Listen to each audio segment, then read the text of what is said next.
হাসান ভাই পিছিয়ে গেল ভাই।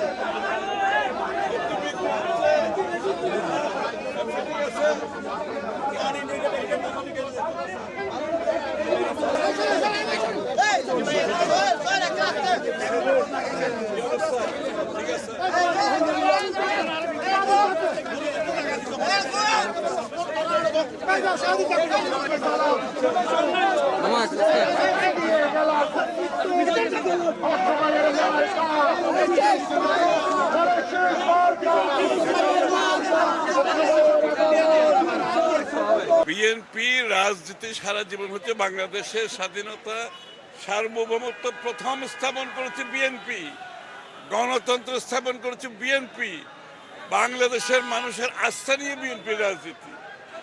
বিএনপির জন্ম হচ্ছে গণতন্ত্রের মাধ্যমে, জনগণের আস্থার মাধ্যমে। তো বহিঃশক্তির যাদের অভ্যাস আছে তাদের মাথায় এই সমস্ত চিন্তা আসতে পারে। বিএনপির তো প্রয়োজন নাই। আর বিএনপি হচ্ছে বাংলাদেশ প্রথম, কি বলে সবার আগে বাংলাদেশ। আমাদের স্লোগান যেরকম কাজও সেরকম। আর যাদের অন্য চিন্তা থাকে তাদের মাথায় এই সমস্ত কথা আসতে পারে, কারণ এগুলো তো আমাদের মাথায় আসেও নয়। মানে এই সমস্ত আজীব কথাবার্তা যাদের মাথায় আসে তাদের মাথায় নিশ্চয়ই এই ধরনের চিন্তা থাকে, কারণ আমাদের তো প্রয়োজন নাই। সবচেয়ে জনপ্রিয় দল বিএনপি, বারবার বাংলাদেশের স্বাধীনতার ঘোষক হচ্ছে বিএনপি, বহুদলীয় গণতন্ত্রের প্রবর্তক হচ্ছে বিএনপি, সংসদীয় গণতন্ত্রের প্রবর্তক হচ্ছে বিএনপি, স্বৈরাচারদের বিদায় করে স্বাধীন সার্বভৌম দেশ করার দল হচ্ছে বিএনপি। সুতরাং যারা এগুলো বলে তারা আসলে প্রপাগান্ডার মাধ্যমে রাজনীতি করতে চায়, অন্য কৌশলে রাজনীতি করতে চায়। জনগণের আস্থা নিয়ে ওদের রাজনীতি করতে চায় না। আসলে জনগণের আস্থা তো নাই, সুতরাং অন্য রাজনীতি করতে হবে। এই সমস্ত কথাবার্তা বলে জনগণের মনে একটা কনফিউশন সৃষ্টি করা। তো বাংলাদেশের মানুষ খুব ভালো করে জানে বিএনপি হচ্ছে বাংলাদেশের স্বাধীন সার্বভৌম বাংলাদেশের পক্ষের প্রধান শক্তি। কারোর সাথে কোনোদিন কম্প্রোমাইজ করে নাই, আগামী দিনও করবে না।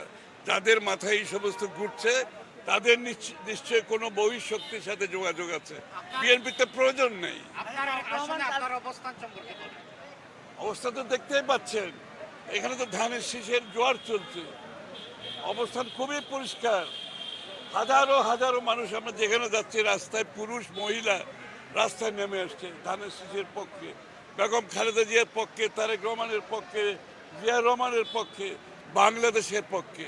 কারণ আমরা বলছি সবার আগে বাংলাদেশ।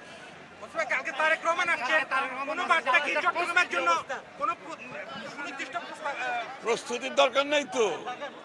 বিএনপির পরগ্রাউন্ডে জনসভার সাহস কোনো রাজনৈতিক দল কোনোদিন করে নেই। বিএনপির প্রস্তুতির দরকার হয় না আল্লাহর রহমতে।